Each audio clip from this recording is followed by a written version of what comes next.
quiz, hotshot. What's the name of this podcast? The Swamp. And is it an acronym? Indeed it is. Stands for some whack-ass movie podcasting. Pop quiz, hotshot, love that shit. Hey, what's up, you guys? Honestly, I'm gonna be real. We fumbled the bag this week because we were doing movies that are bad, but bad in a way that is fun, good. And I'm gonna be so real with you right now. I've never seen the movie Speed. I put that shit on, and by the end, I was so delighted. I was like, I cannot in good faith get on this podcast and say that this is a bad film. I had a blast, and I'm not someone who likes to spend my time watching movies that I think are going to be bad. So I went in with a sour mindset. Mm-hmm. Okay, 180 by the end of it.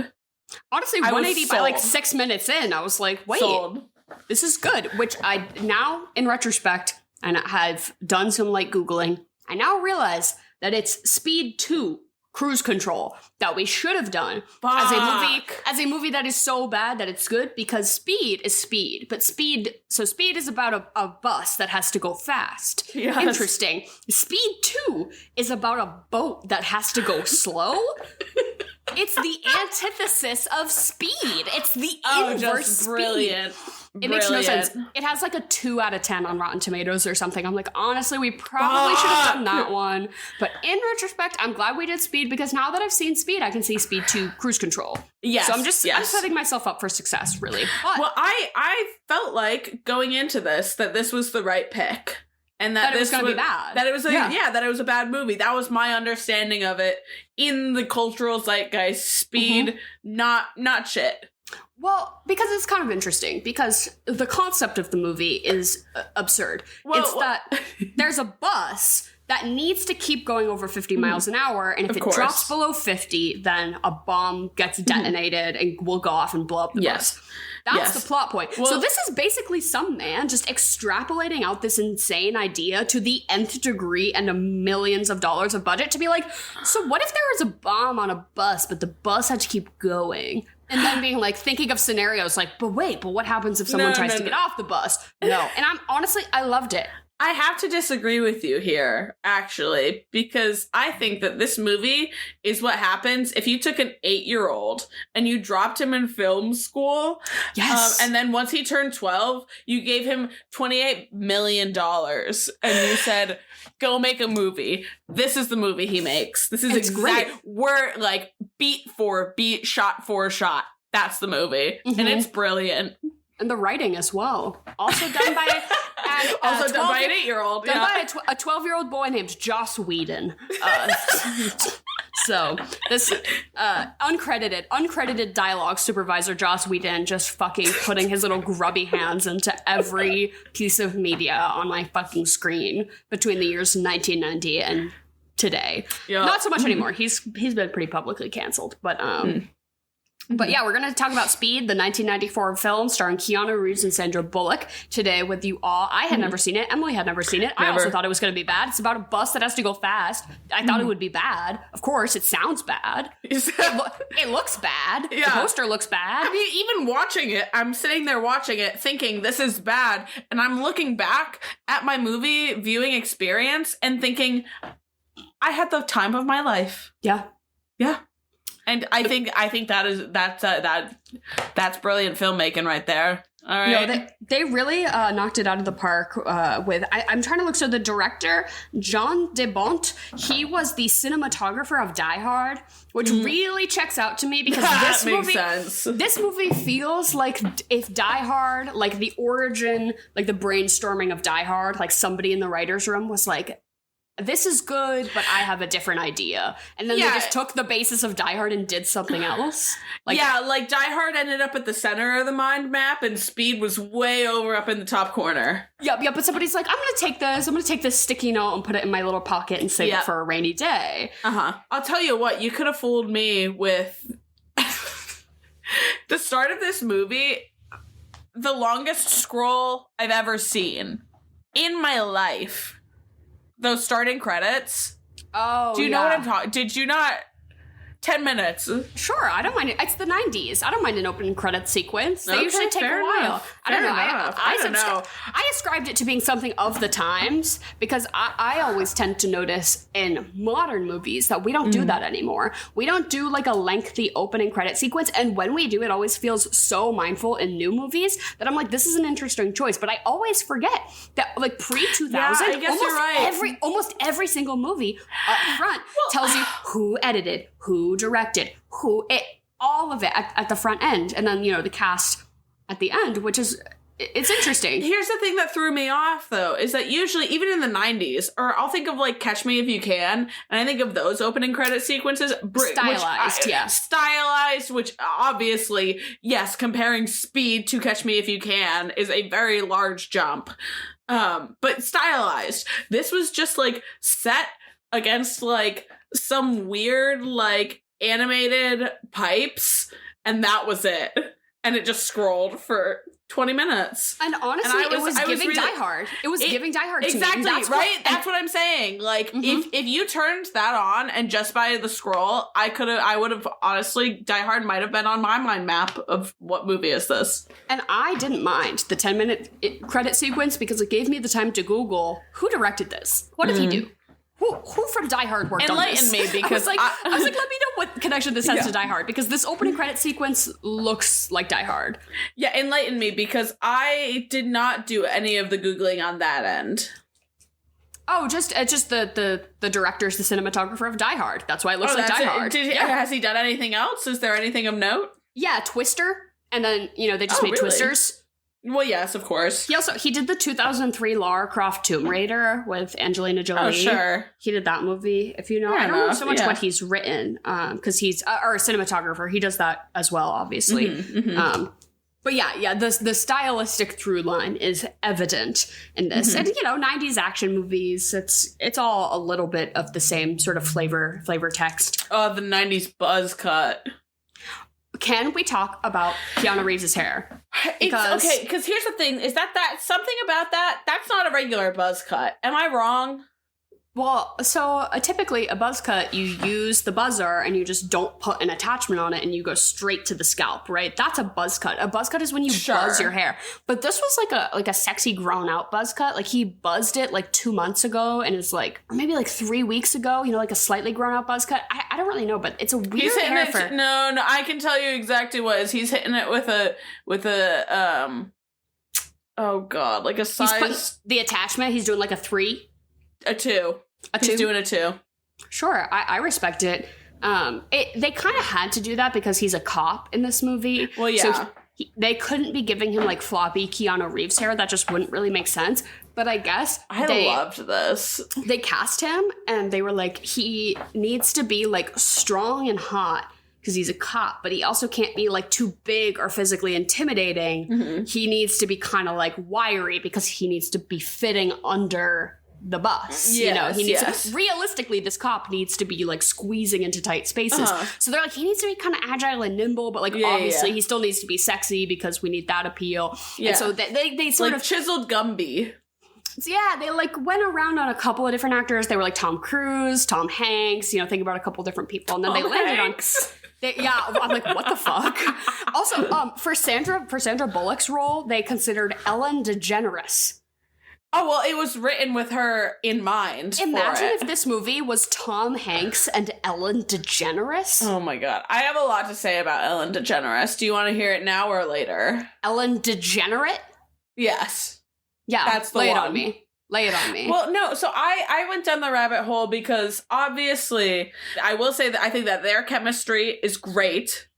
They wanted to fuck for real. Exactly. They both had crushes. Well, that's the whole thing. They both had crushes on each other. They talked about it on Ellen. I went back and I watched both of these clips, and I was sitting there and I was just like, why the fuck did we ever entertain the idea that Ellen was a good talk show host? Ever. Because, I mean, especially looking back at it now... And I mean, I think that she can work with a lot of people, but she's in the same way of like Jimmy Fallon is where they can keep that mask on, but every now and then there's one or two that they can't crack, and then like Jimmy Kimmel will break. Like Jimmy Kimmel was broken by the Costco guys. The Costco boys. Yes, the Costco guys. Yeah, okay. Big Justice. Jimmy Fallon is fine. Jimmy Kimmel is a hack. Jimmy Fallon, I have no issues with him. Jimmy Kimmel rubs me the wrong way. I don't like Jimmy Fallon. I don't like Jimmy Kimmel either, but I think they rub me the wrong way in different ways. But like just watching, like, anyways, Ellen and Keanu Reeves, if you want to see like a truly painful interview, go fucking watch that. Because I don't know if it's just that Keanu Reeves is the kind of guy who's not gonna like entertain the schmoozing in the Hollywood and all that shit. But like, it's just really evident that like Ellen is kind of ass at her job. Because you obviously just can't talk to a man like a regular person. You know, it's just weird. That's not surprising to me. I always thought Ellen was like a hack in the way that we were getting like Damn Daniel with the white sneakers on Ellen, like random, like the boy from Target, like random. Ellen's show never had any credibility because she was doing fucking shit like that. Oh yeah, and it was never good. It was always like, we got someone to prank you. I'm like, this isn't talking about their new projects or anything. This isn't interesting. I still feel like I was always getting like the Ellen clips though, you know. Yeah, I mean, it was just daytime TV. I guess they were just blasting that shit constantly. But I mean, like, I think back to like Seth Meyers. Like, I think Seth Meyers is an amazing TV host. Obviously, Graham Norton. I mean, friend of the pod. Friend of the pod, Graham Norton. He doesn't know. He doesn't know that we're friends, but we're friends. No, but I promise we are. The parasocial relationship where I pretend that he's interviewing me is like... Yeah, if anyone has a parasocial relationship with us through this podcast, just know that I also have a parasocial relationship with Graham Norton. It just goes up the chain, you know? Yeah, I know Graham Norton really fantasizes about, like, what? I don't even know. What could Graham possibly want for in this life? Not knighted or anything like that. I don't know. What do the British people do? Sir Graham Norton? Sir Graham Norton? Nice. I'd sponsor that. I'll sign a petition. In my head, he already has that. But, yeah, I don't know what they do for Brits, because I was gonna say like a Kennedy Center honor, but that's like not. No, it is the exact thing they do in Britain is that they knight you. Yeah, that's the Kennedy Center honor for Britain, is that you get the knighted, knighthood. That's way cooler than getting a fucking Kennedy Center honor. Well, Dame Imelda Staunton, she just got damed. If you want to have a prefix like that, though, you have to accept that you're, like, participating in, like, a deeply colonialist system and, like, fucked shit. You know, like, I get that the symbolism today, like, Absolutely. I understand Elton John didn't personally, like, take part in any conquering of lands. Sure, yes. But I am, like, you know, proudly doing the whole sir and the dame and the all that. I'm like, that feels... I think it's on its way out, though, because, I mean, like... Well, yeah. It's dated. Yeah. I think Imelda is one of the last ones that we're going to see getting... Really? I think so. I mean, no one is a fucking monarchist these days and all that shit. Yeah. God. Good. Yeah, Fucking thank good. God. But I mean, I will say some people's names are made for it better than other people's. Oh, that's true. It's like people who go by the first, middle, last, or like the hyphenated last name, like Helena Bonham Carter, like people who can really pull off like the full chunky name. Like they're also the people who can pull off the dames and the dukes and the sirs and the... Yeah, like, I mean, the only person that I ever really do it with, because it's really warranted, is Dame Judi Dench. Dame Judi Dench. Maggie Smith was never... Dame Maggie Smith, sure. But it's not the same. Dame Judi Dench. Dame Judi Stench. Hey! I've never smelt her. I couldn't tell you. But, you know, speaking of anti-imperialism, anti-colonialism, I'm really interested to see how you're going to tie this back. how I'm going to actually circle this back around to telling all of these people to follow us on a new social media app, ? Question mark. How am I going to make that work? Well, basically, what I'm here to say is that Twitter, X, whatever, is fucked. Elon Musk is fucked. Everything is really fucked. So I was trying to think of ways to like distance myself from shit that sucks, right? Because that's all you can really do right now is just try to be fucking mindful.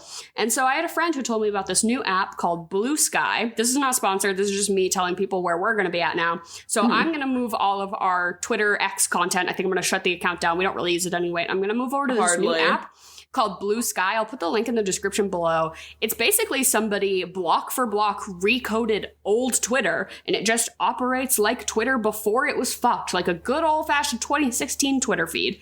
And from what I've seen so far, the people on the app seem to be generally positive, leftist, sharing art, just cool old Twitter vibes. I don't know how long it'll last, and I don't know how successful it will be, granted that, millions of people have to start using a social media for it to even mildly catch on.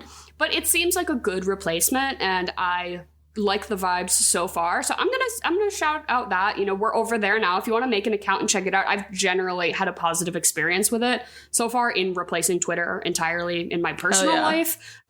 So fuck the government, fuck the capitalists, fuck the billionaires who are trying to fucking fuck shit up, and just go use this free new app that's trying to replace it. Is all I can tell you to do. Different spaces are really important, and having spaces for people to interact and build communities and everything like that. And I just want to like do a quick shout out. Like I really, especially in the last like week and a half or so, like it has become a lot more evident to me how important community is. And the community that we've built here is fucking huge. And I really value just every single one of you guys. Well, it may not be huge in size, but it is huge in quality. Yes, and huge in my heart. And huge in my heart. I have learned so much. I've had so many amazing conversations with so many people. And it's just really important to take up space. Don't let people tell you not to take up fucking space. Yeah. Okay, you deserve your space.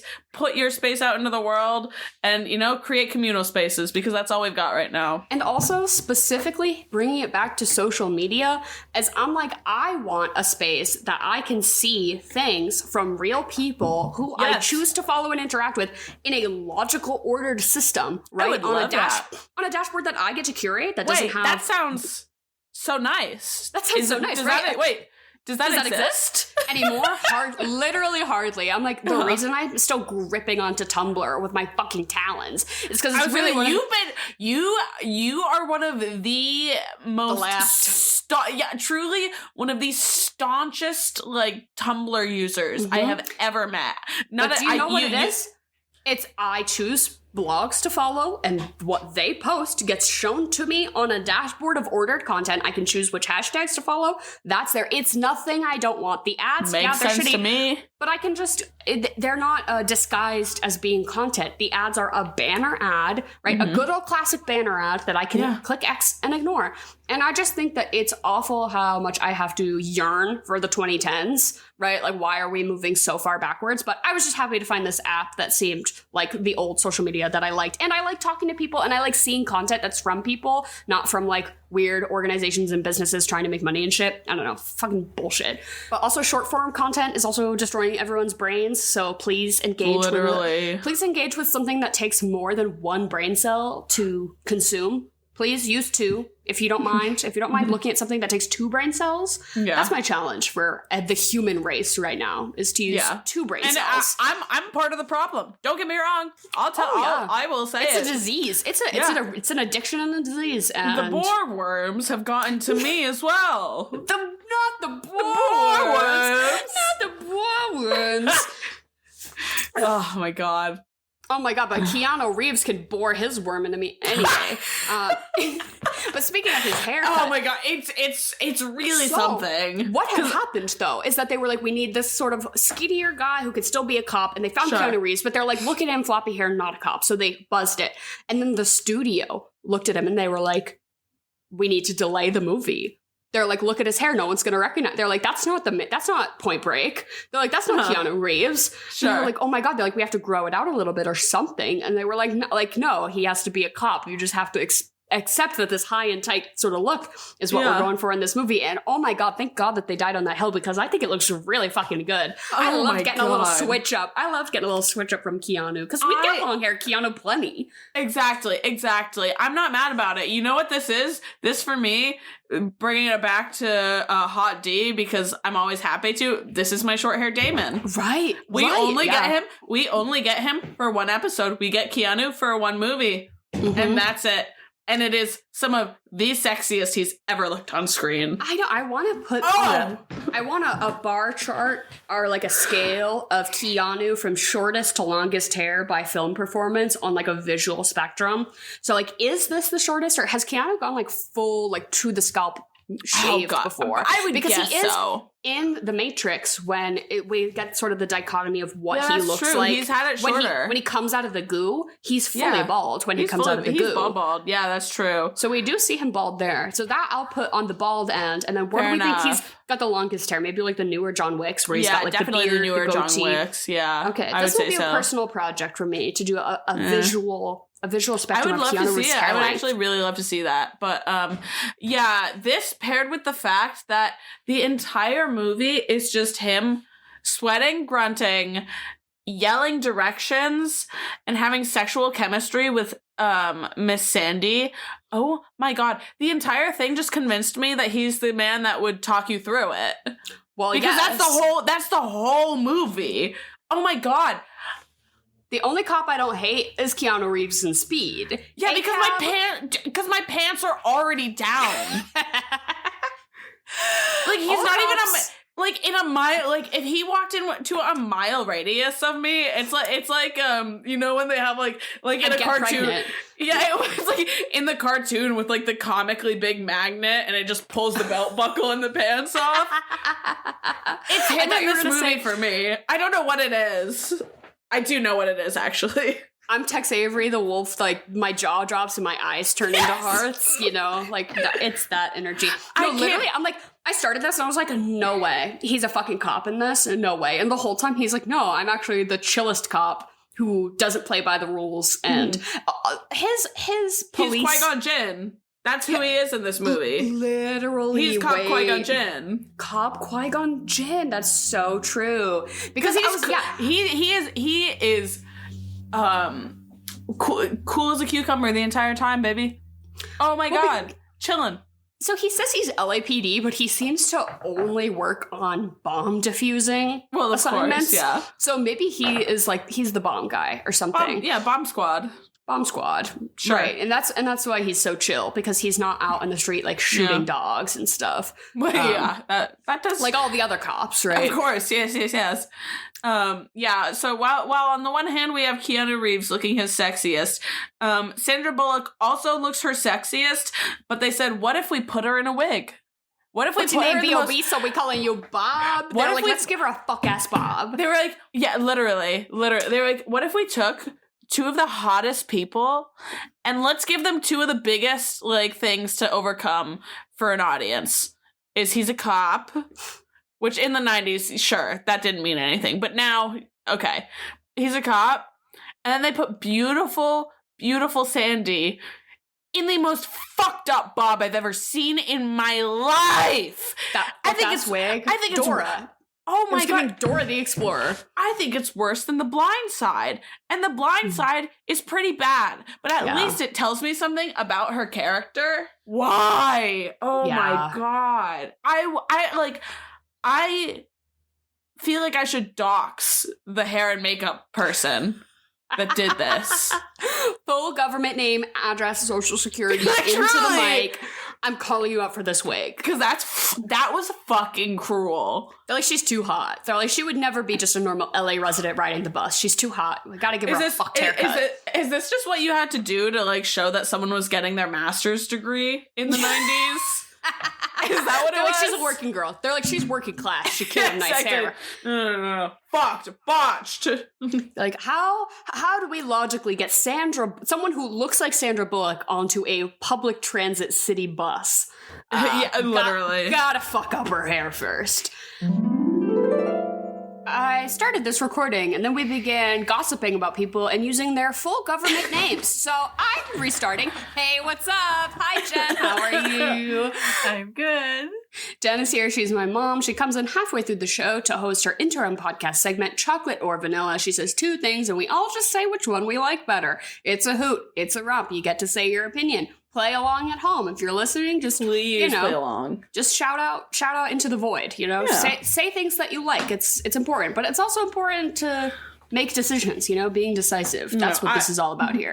I hear those actually. Whenever you answer, it comes to me in a whisper, like I'm sitting at my desk putting in things in my Excel spreadsheet, and then I just hear Tom Petty.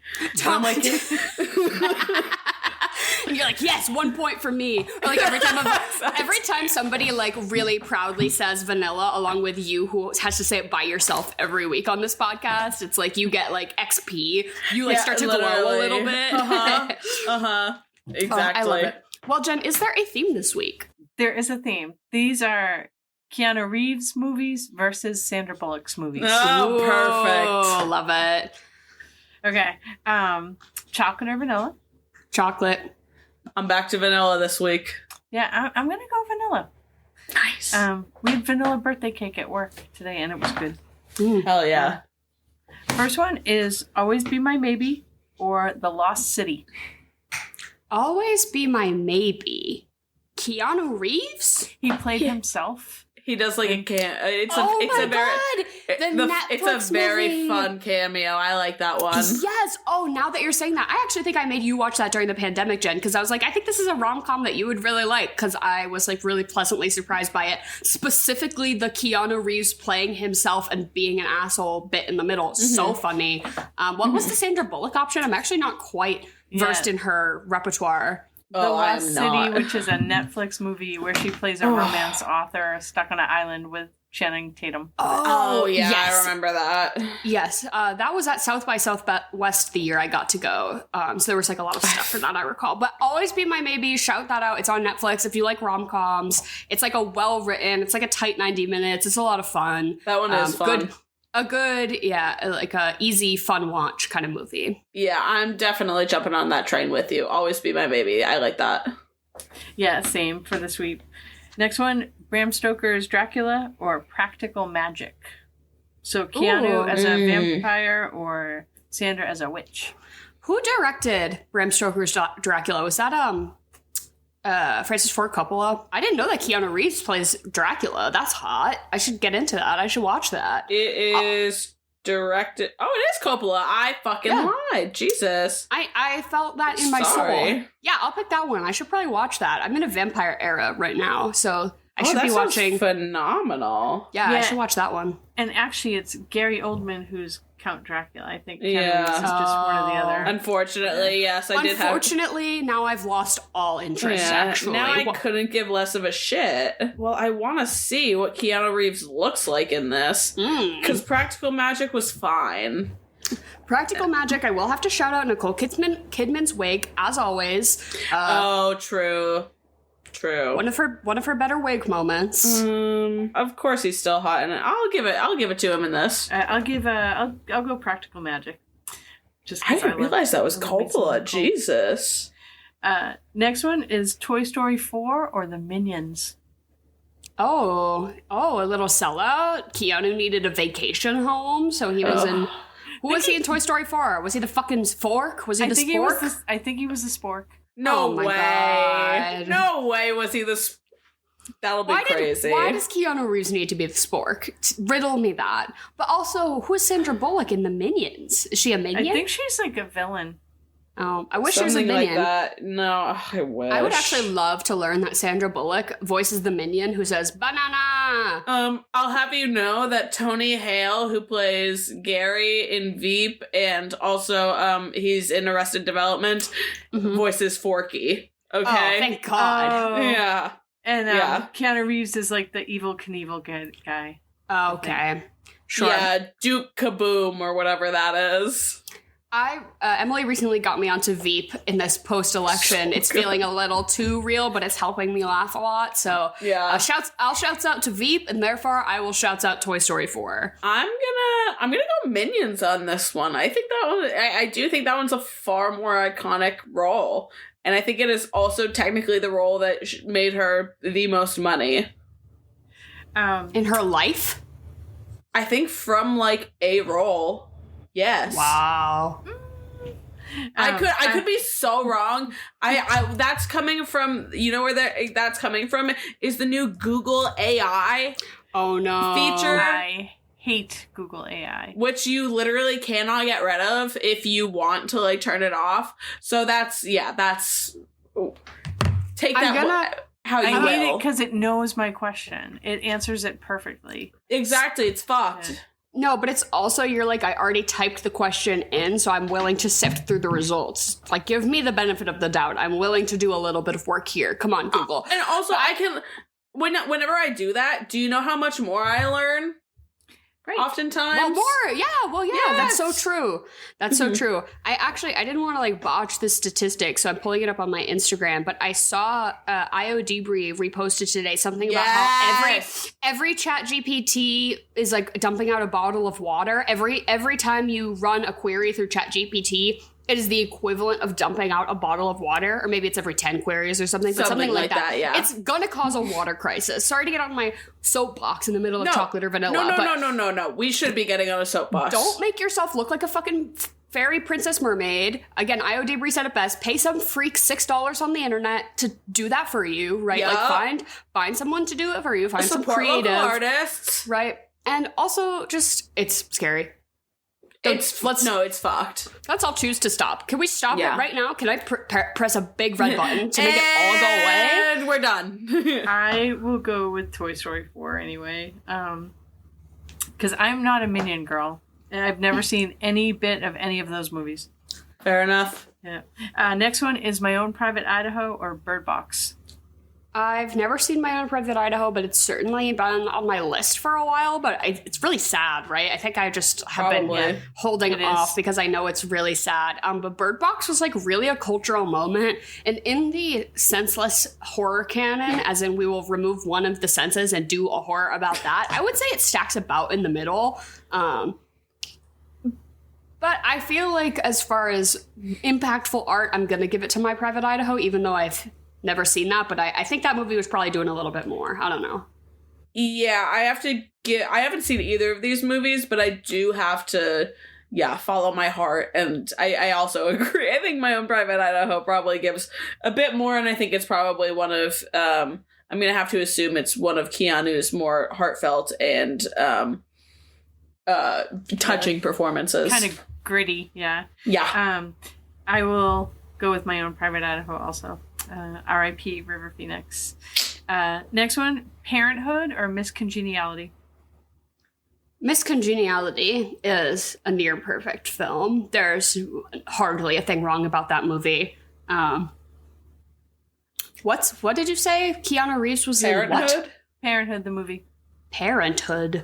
Don't know her. You've never heard of Parenthood, the movie, and then it was a TV series. So the movie was Steve Martin, Mary Steenburgen, probably, and then Keanu Reeves played like their kind of son-in-law, and like the family is just a family movie. And then it sounds familiar. It sounds very familiar. And then the TV show was like Lauren Graham and like okay. I'm looking at pictures. This is ringing a bell now. Steve Martin holding up two kids by their ankles. Yeah. Bunch of okay, work. Yeah.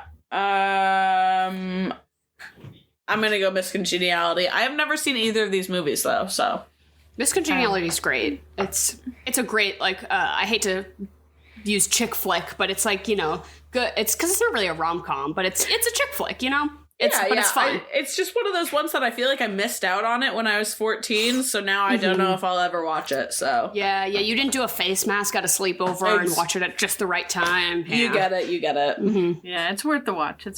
Next one, Bill and Ted's Excellent Adventure or Divine Secrets of the Yaya Sisterhood. What is Divine Secrets of the Yaya Sisterhood? I'm intrigued. It's a book. It's like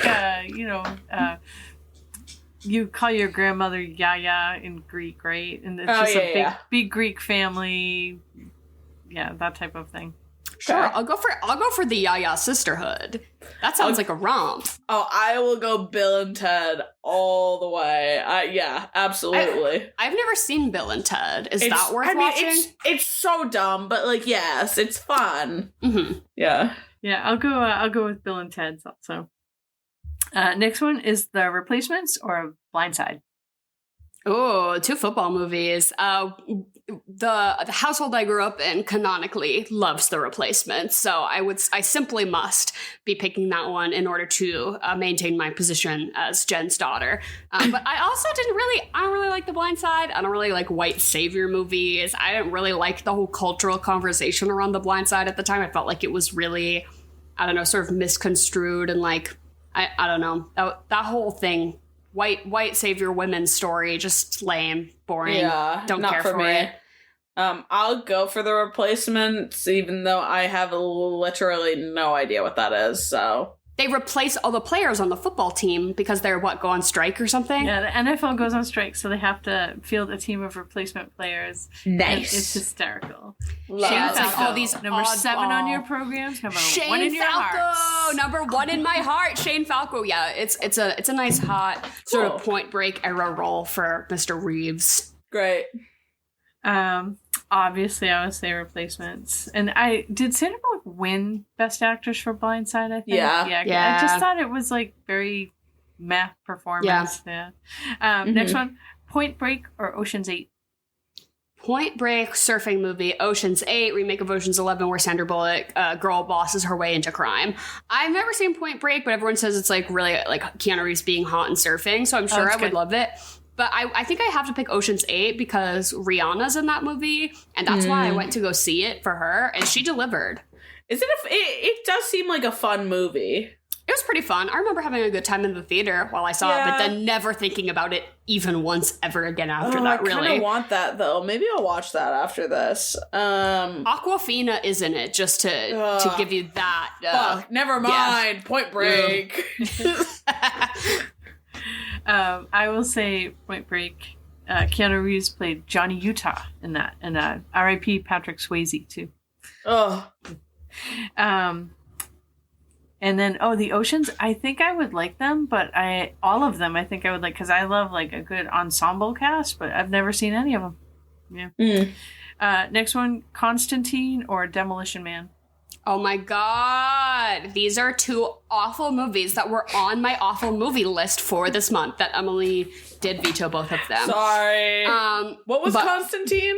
Constantine is is it Marvel? It's like a old 2004 Marvel movie. Tilda Swinton plays Gabriel the Angel. It's kind of absurd. It's not a good movie, but it's just sort of like this weird vision that they have. And I guess Henry really likes Constantine, like the source material, the comics, but he thinks that the movie is like a hilarious representation of this really good thing. So I don't know. He's into it. But wait, I love the way that sounds, though. Maybe we'll do Constantine next week then.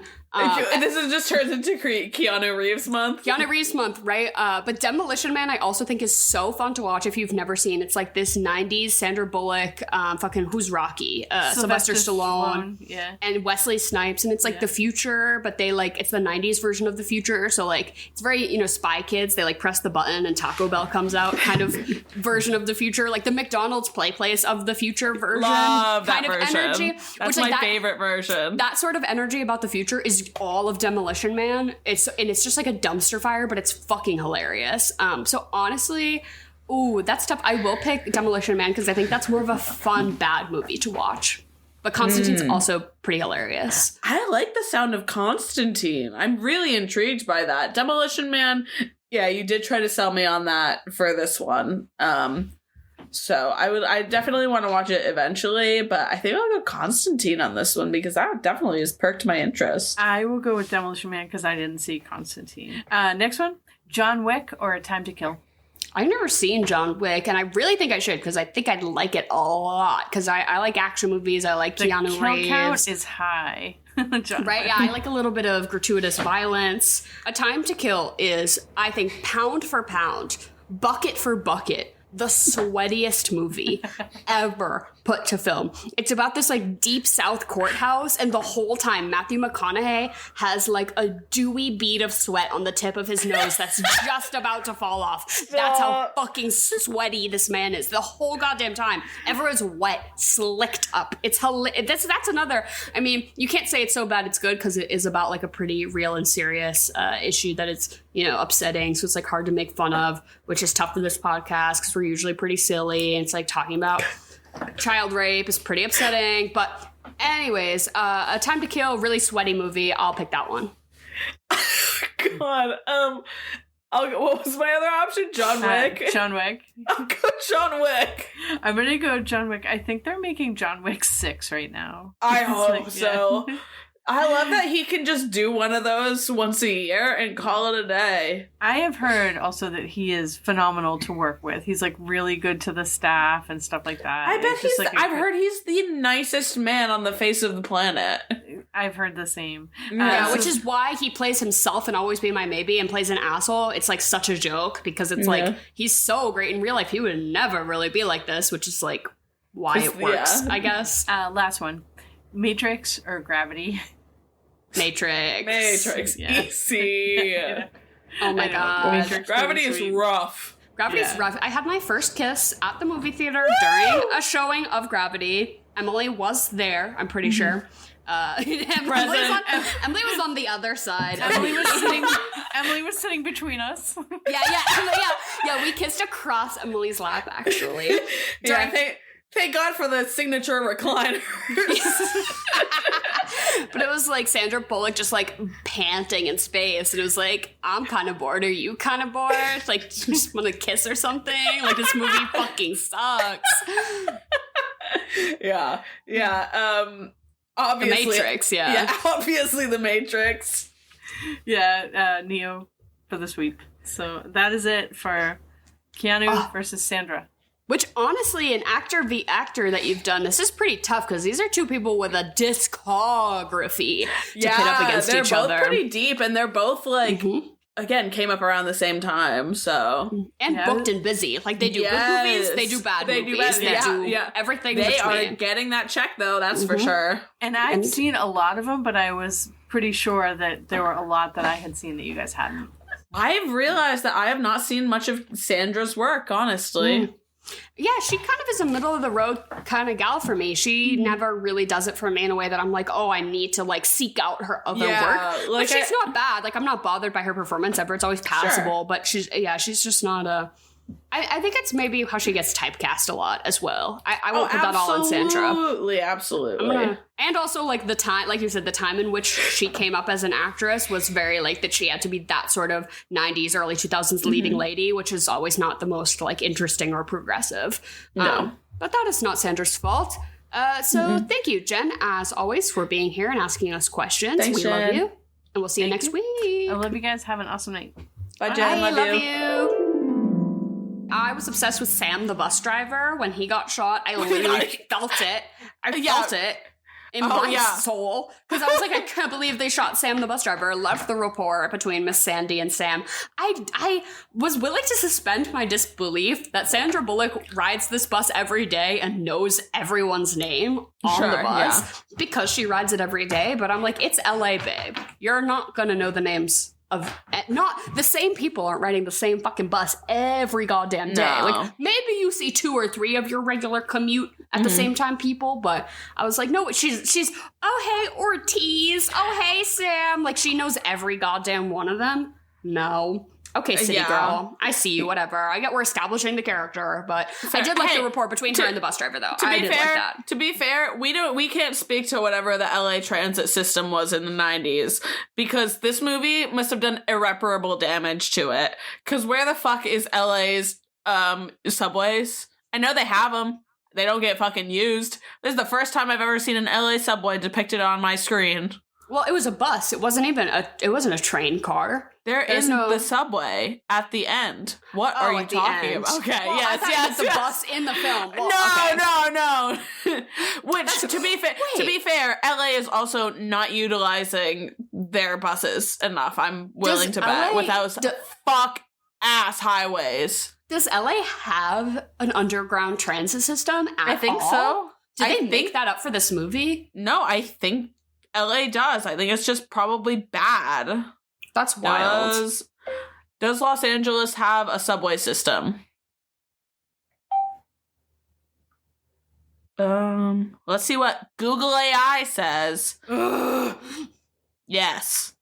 The Los Angeles Metro has several subway lines. Interesting. Yeah. So, hold on. Let me find a picture of it. I want to see it. Yeah, I did like the representation in this movie of how fucked the LA highway system is, because truly, I'm not a well-traveled woman, so I cannot speak to it, but driving around in California is some of the most fucked-ass shit I've ever done in my life. And you drive in Boston. 9-lane highways that they're like, okay, take the next exit, and you're like, I have to get over 9 lanes, and then you take the exit, and then they're like, take the next exit that's in 0.2 miles, and you have to get over another 9 lanes, and you do that again and again and again until you get to where you need to go. I kill myself. You drive on a highway for less than 3 miles 10 separate times and getting on and off. It's awful. It's whoever designed it needs to be publicly shamed, because I would rather drive through the North End on fucking like St. Patrick's Day or some shit like that than ever have to do that. That sounds disgusting. Yeah, driving in LA sucks. I've only really driven from the LA to San Diego area, so like the southern part of California. Scary. So I don't have too much worldly experience, but yeah, LA traffic notably sucks, and I like that they kind of made fun of it here, where they're like, the bus has to keep going 50, but there's like nowhere for it to go, and the highway is literally ending. They're like, the bus has to jump because they forgot to build the rest of the highway. More. Yeah. Oh my god. I think there's a bridge behind you. Like, I think this is the movie that I would say that someone needs to watch if they wanted to like understand the 90s as a culturally like relevant space. You know what I mean? I think it's just the whole like, there's no real issue.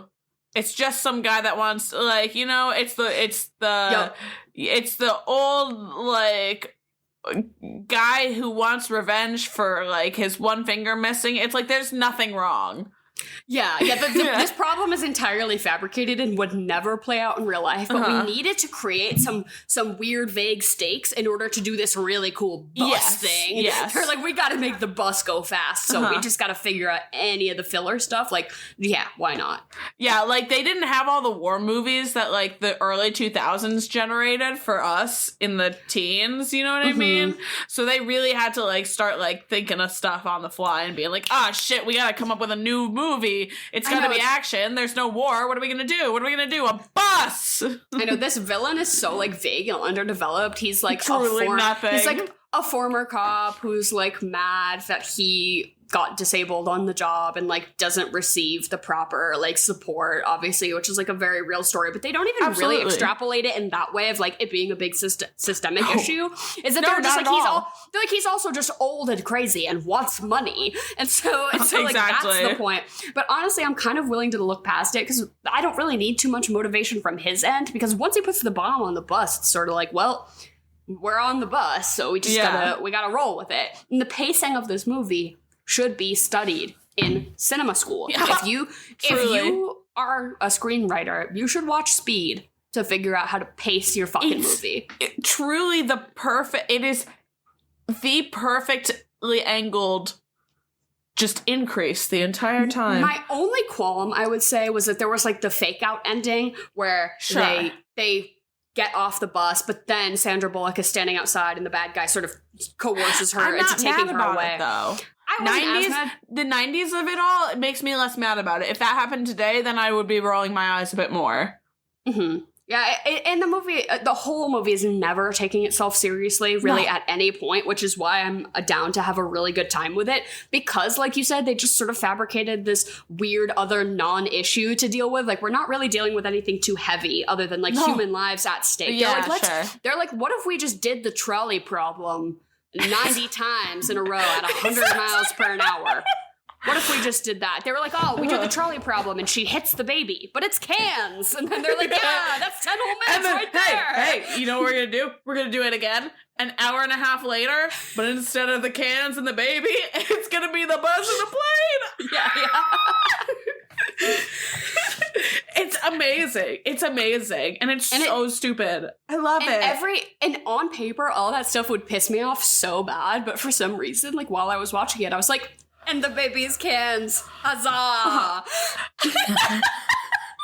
It's also Keanu Reeves, and I don't think I realized this, and this is probably because I haven't watched a lot of Keanu Reeves movies. He's not a good actor. Mind you, this is not good writing. Well, that part. But I spoke to someone the other day, and they were like, oh yeah, he's not, like, known for being a great actor. I didn't realize. I know he's the action movie guy, but I thought he could hold his own. This one's pretty rough. Pretty rough. Not great. Oh, yeah, like you said, bad writing, sort of a bad concept. Writing. Not great. I'm sure he didn't really get any good direction. They were kind of like, just show up and be that guy. Yeah, they just made him like... I think part of it was like him just being himself. I think he's just a pretty stoic person. And this character was on the more stoic side, except for when they wrote like cheesy, sort of charming dialogue between him and like Sandy. Mm-hmm. You know? He also does a lot of his own stunts as well, which I think is why he's sort of cornered as an action guy, because that's really what you need in an action star. It's like naturally charismatic, hot, and likable, fundamentally. Willing to do the stoic, serious thing, because that's what a lot of like action guys kind of need to put up the front, where we then get to crack through and see a little vulnerability, but not too much. And then a hot, built, fit man who does his own stunts. Done. This doesn't need to be great actor. This is what I want. Not fucking Ryan Reynolds. Get him off my screen. Yeah, right. That guy's too chummy. He's not saving anyone. He's not helping people. No, he's like he's trying to start a podcast. That guy in real life is like, no, he's doing insider trading. Ugh, and like doing coke with 21-year-olds. Right. Yeah. Oh, Ryan Reynolds, ick. This is he is not a friend of the pod. Oh my god. Well, can we also talk about fucking the John Krasinski sexiest man thing, which is obviously like people's sexiest man is like crock and bullshit, but it's fun. I've heard, I read online, I don't know if it's true. I've read online that this too. Much like the Super Bowl, he paid. Like you have to pay and put up a front, and that they asked Glenn Powell to do it, and he's like, I'm not really in a position to be paying. Like he was just kind of like, no. Like I don't think it's that they pay, that like they generally pay. I think that John Krasinski just wanted to be it so bad that he was because like, people are losing interest. Yeah, because no one gives a shit. Because he stole one good movie. That was it. What, a Quiet Place? Why did I feel like he like... Did he steal that? Did he? I thought he and his wife like wrote it together. Maybe I don't know anything about this. I'm probably talking entirely out of my ass, but I feel like there was something sketchy about that whole thing. I'm probably talking out of my ass though, so please tell me I'm wrong if I am. But yeah, he literally like put up money because he needed to be their sexy man, and they were like, Glenn Powell, please be ours. And he's, no. Oh, interesting. So people online say that it is eerily similar to a book called The Silence. Sure. Which is like maybe they ripped the idea from somewhere and didn't like directly credit the source material or something. Okay, then never mind. I'm being a dick, but... But if you'd like to follow us on the new app Blue Sky, I've recently declared that the Dunkin' Donuts bacon, egg, and cheese on a plain bagel from the movie Challengers, split between the desk lady and Patrick Zweig, is the sexiest man of the year. That Dunkin' sandwich, the way he looks at that Dunkin' sandwich, truly, that was the sexiest man of the year. Yeah, was Miss Duncan. Mm-hmm. Mm-hmm. I have to agree. The worm from Dune, that's hotter than John Krasinski. Yeah, honestly. Baron Harkonnen, literally Baron Harkonnen from Dune is hotter than John Krasinski. Oh, God. Brutal. Yeah, I don't know. I will say, this movie, I went to the Museum of Bad Art recently in Boston. It's basically in a brewery. It's been there for like since the 90s. But the whole thing is that in order to qualify, it has to be like a true and earnest and real attempt to make something beautiful. Sure. And this is exactly what it feels like to me, because that trip was one of the most fun times I've had in an art gallery. And that is exactly what this movie is. Yeah, and that's what we were trying to bring with the so bad it's good thing, which I think then I'm going to retroactively take back my statement from earlier, because I do think this movie qualifies, because Absolutely. I do think at face value, it does seem quite bad. Mm-hmm. Yet it is an entirely nothing but enjoyable watching experience. Mm-hmm. Yes. But truly, to me, the core of a bad but good movie is that it does have to be fundamentally very bad. Whereas this movie was fundamentally passable, but then it was so much fun, just like sheer cross shit concept, action, buses. Like, I'm like, I don't need it to be good. No. Yeah. But yeah, the thing that rubbed me the wrong way the most was the dialogue, the writing. I did not like the whole, don't you know, relationships that start under intense circumstances usually don't work out. Oh, well then we'll just have to base ours on sex then. Like, I just hate when people in movies talk in that incredibly canned and just like corny way. It feels unreal. The only thing saving it is the sheer chemistry between those two people. I was gonna say I believe what they're saying. I believe what they're saying. Because I would totally agree with you, and I would be like, this is shit. This is garbage. And if like, I'm gonna bring him up again because this is the perfect example.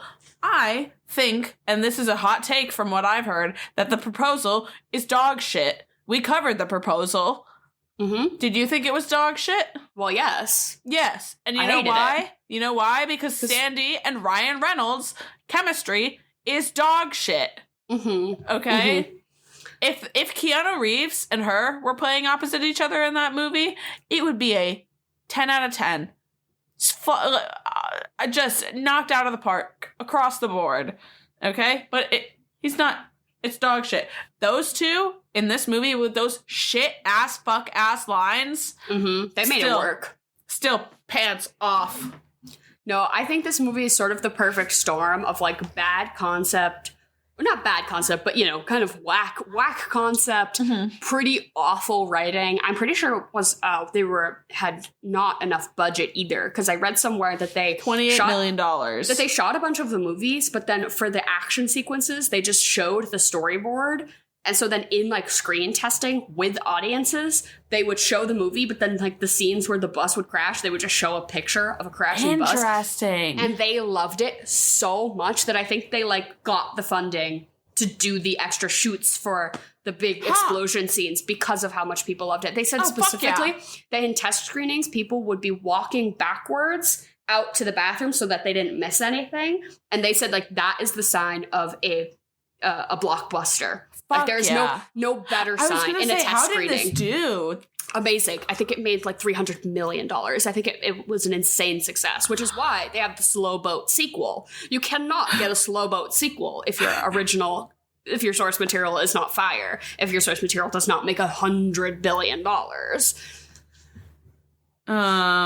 Clock me. Give me that number. Tell me I'm close. I'm gonna guess that you said the budget was in the 30s. I'm gonna guess that it did 300 in the 90s. You are fucking right on the money, dude. $350 million worldwide against a budget of $37 million. Yeah, they did not have a lot of money to like do a lot of those. I did the math. Stuff. I did the math on that, and yes, shoestring budget in the 90s. It's still today. It equals out to about like $59 million. Still nothing to make a movie, especially a fucking action movie like that. Mm-hmm. And I think they did a lot of the stunts and stuff practically, which was a cost saver, which also makes the movie better. I think just about 90% of it. I mean, if not. Yeah, more. I can't think of any use of CGI that was really, like, jarring to me. I think we're still in that the explosions a little bit, maybe. A little bit, but not, like, anything crazy. Yeah, like, I think, like, we're still in that sweet spot of the 90s where CGI didn't fuck us yet. Well, yes. And filmmakers had to, like, be creative and innovative in their, filmmaking to make stuff look interesting and good. The baby has to be cans, and then the cans fly up in the air. We get the effect, and it's, maybe not as effective as, whatever. But still, seeing the subway fly out of the ground and go, like, scuttling across the Los Angeles street, pretty fucking sick. Mostly just because I hate the Los Angeles transit system, and I'm glad to see it torn to shreds. Yeah. Should we get into our regularly scheduled for this? Yes. So fuck, marry, kill. Fuck, marry, kill. Let's do what even? I think we just have to.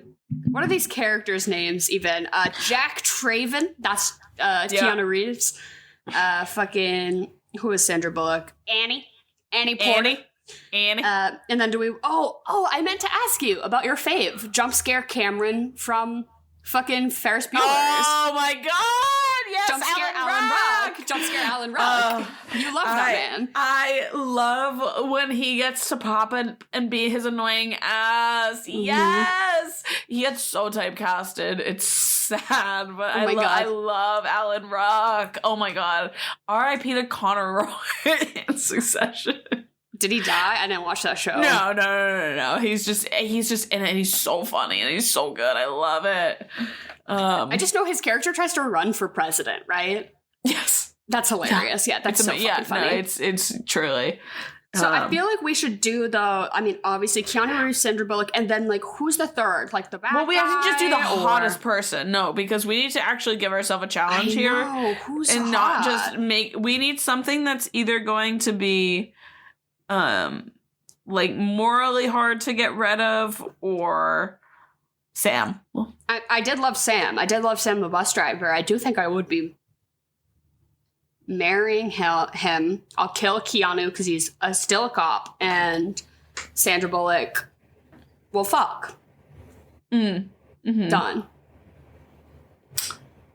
I'm gonna lavender marriage Sam. Work. And that's gonna be great for us. Kill Sandy, fuck Keanu. Truly, he has never looked better. Yeah, that is true. And that fuck ass Bob has never done her dirtier. I'm honestly putting her out of her misery. I'm gonna make her take that wig off before we get down to business. I'm gonna say, babe, you can be vulnerable with me. You can take your wig off. Leave the ball cap on. It's my preference, actually. And then you're hosting a little speed party. Not what it sounds like, but what are you going to eat and drink? I specifically was thinking speed eating hot dogs. Yes. You should pull up some YouTube clips. This also works as your follow-up film. If you want to pull up some clips of the American treasure that is Joey Chestnut. He is, I believe, the current and always reigning world champion for hot dog eating. Of course. And it's to the point now where he goes to these competitions just to beat his own record. So his, if it's 53 hot dogs in 10 minutes, he wants to do 54. And anyone else is even lucky if they even come fucking close. Yeah. And he shows up to just break his own record. And it's disgusting and sweaty. And everyone's like cheering like it's just the greatest fucking thing. I can get down with that more than I can like American football and shit, when does that happen? Because that's like on a day, right? That's not Thanksgiving, right? Maybe. I don't know. That's like a thing though, right? There's like the big like Nathan's hot dog like eating contest. Yes. Is it Thanksgiving? It's not Thanksgiving. We get the dog show and the parade. When's the hot dogs? Oh, July 4th. Duh. Oh, yeah. Like a fucking idiot. Yeah, right, of course. So I think you should just make an insane amount of hot dogs and tell your friends that this is a challenge. Go crazy. And not only is this encouraged, but this is a challenge. I think that's exactly what you should do because, Jack challenged the hell out of himself, and this is the least you can do. Pay some fucking respects. You can be setting a pace of 1 hot dog per act of this film, right? 3. Easily. You could, or maybe every time a bomb goes off, you have to finish your hot dog. That's good. Every time there's an explosion, you need to finish your hot dog and start a new hot dog. I like that. Yeah. Okay. And of course, the only logical thing that you can be drinking when you're doing hot dogs is water. You cannot be. You could maybe do like a nice Coke if that's what you like, a good sody, a nice cold can of Coke or something. Well, but I mean, it's like the whole thing of, have you seen that challenge where it's like the 999 challenge or whatever, and people go, what they do is they go to a baseball game, and this is probably the wrong name for it, but you go and you eat a hot dog and drink a beer every inning. So 9 in the and I'll tell you what, those innings are quick these days. Really, they keep it tight because of the pandemic. No, pitch clock. I learned this over the summer. Yeah, so I guess like the thing that held up the games was like all the times the pitchers could take at the mound. There's more things than that, but that's just one of them. But so now it's like they have like a 30-second timer basically, so they have to like be continually pitching. So those innings can be done in 10 minutes. Oh my God. Well, I mean, and realistically, you should be able to do a hot dog and a beer in 10 minutes if you're not a fucking pussy. But once you get to the fourth one... Yeah, that's true. Yeah, slow it down. Actually, the last time I engaged with any sort of professional sports was you brought me to a minor league baseball game. We paid the entry fee of like $6 to get in. We got in there. We got hot dogs. We got hot dogs, ate the hot dogs, and then we left. Like it was a cover fee to get hot dogs. Yeah, it was like $10. Yeah. Amazing. My food and drink is not hot dogs. However, it is close because I think that there is a right answer for this movie, and this is a fucking nacho movie. Oh yeah, easily through and through nacho movie. Yeah. And then obviously it's called Speed, so I said I need to put Red Bull into whatever drink I'm making. And this is called a Blue Bull. It's an ounce of 151. An ounce of a citrus vodka, an ounce of blue curacao, 2 ounces of sweet and sour, and then you just put that in the bottom, and then you just top it with the Red Bull, one of those. And I think you call it a day on that, easy peasy. I am not an energy drink consumer. Really by any means. I'll drink a yerba mate on occasion. Oh, love a yerb, but I don't like Monsters or Red Bulls. It's just not, I don't drink a lot of soda either. It's just not my preference. But Red Bull, Henry likes them, my husband, so I buy them when we're out because he'll be like, oh, can you get me some Red Bulls so I can, on my commute to work or whatever. I'm curious if you're about to say what I think you're going to say. Some of the newer Red Bull flavors that they have. Is it the frozen berry? Artisanal as fuck. I haven't tried them, but just being in the aisle, looking iced vanilla berry, fucking juniper berry, cinnamon, mango. I had that on my way to your house the other day. Wild. The frozen vanilla berry or whatever. Phenomenal. So good. How was it? So it was great. Good? Love it.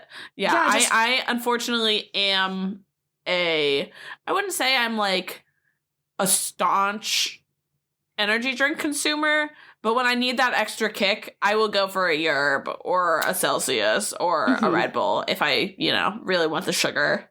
I asked him, I was like, oh, what kind, you want me to get you Red Bulls? What kind? He's like, oh, the red ones. And then I was like, red. And I was like, looking at the flavors. And I was like, strawberry, bitch, watermelon or whatever? What do you fucking mean? Strawberry, apricot, or juniper berry? Like, oh my God, these are artisanal. The strawberry apricot is good. Artisanal ass Red Bull flavors. Little did I love know. It. Oh, yeah, dog.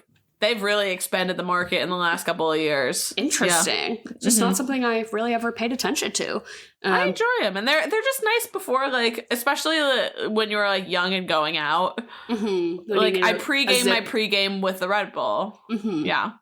But, wow, that's beautiful. You should be a copywriter. I pregame my pregame with the Red Bull. Red Bull. Yeah. And I pregame Face Off by watching Speed. Speed. Okay, that totally makes sense. Actually, that's a way better version of my answer, which was Con Air. I just want the fuck shit. Yeah, that takes the action movie concept to a truly absurd place. Yeah, this is like a crazy place. This is crazy action. I want the weird shit. Let's get weird with it next. Yes, surreal. Yes. Face Off is the correct answer. Yeah, the stroking of the face.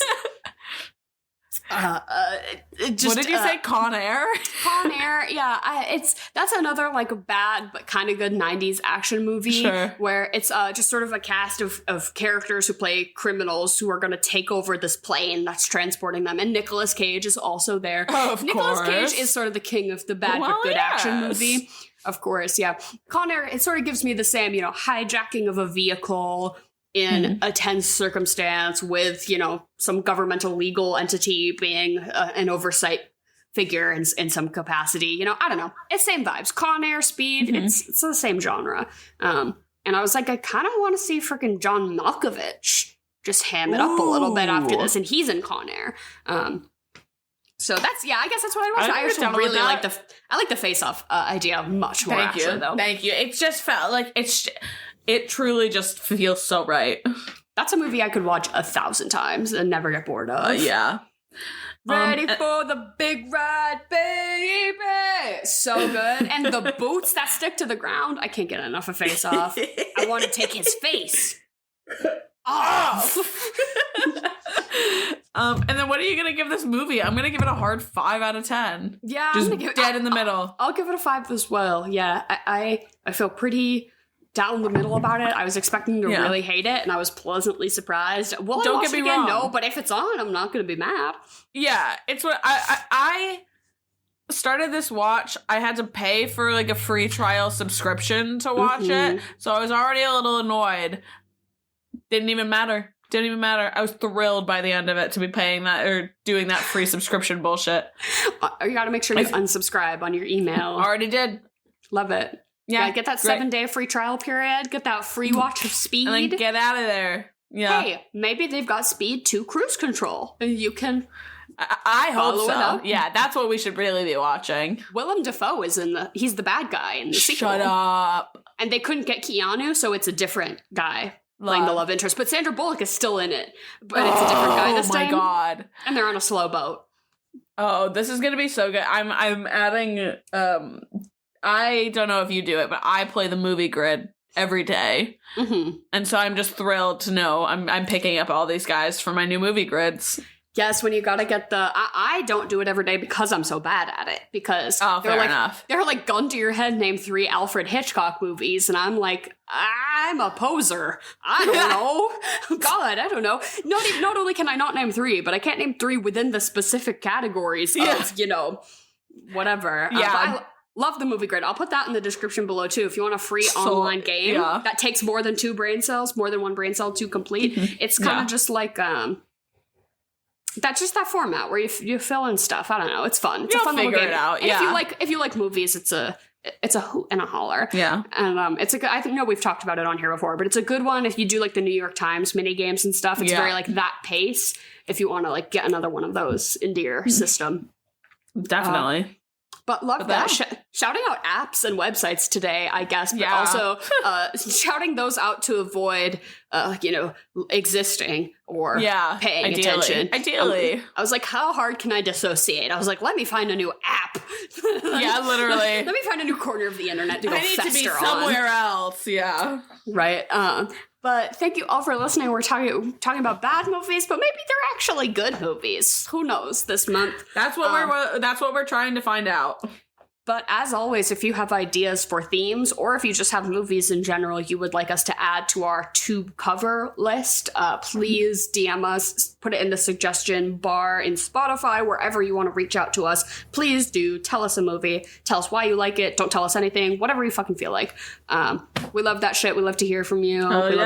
Love to keep little tabs on what people are talking about. And we also have a Patreon where we talk about like newer stuff, which I think we're going to try to see Gladiator 2 and cover that over on the Patreon. Yes, ma'am. But I won't say that with any certainty until we actually do it. But would love to talk about Gladiator with all of you guys. So if you go out and see it, or any other new movies you've seen lately that you want to chat about or that you really liked or whatever, as award season, it's not even approaching, but the beginnings of movies maybe having a trickle of a glimmer of a chance. Like, I love to... Hey, little things like these already came out, so I'm starting it. I'm saying that officially we're off to the races. Or small things like these. Small things like these. What is small things like these? It's the new Cillian Murphy movie.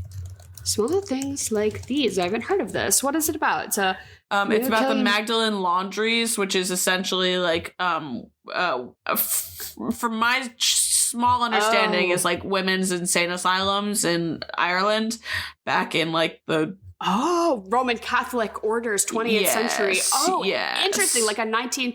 Oh, yes. I didn't know about this. Oh, are people giving out a lot of hype for award season? It just seems like a really great performance. I know that I think he also helped to produce it. I think Matt Damon and Ben Affleck, of course, also produced it. But yeah, I think it just looks like a really good one, and there has been some chatter, so. Interesting. Yeah, they said it was a really what's the right word? Not important, but like it certainly stood out that this was the following role that Cillian Murphy took on post Oppenheimer Oscar win. Well, so yeah, I'm a bitch who goes to the movies. I go to the movie theater about once a week, so I hopefully will fit it into my busy schedule. And I'll see you there. I know, right? But yeah, we'll see all of you there at the movies or just in your phones. But that's okay too. We love you all. Thank you for listening, and goodbye and good night. Mwah.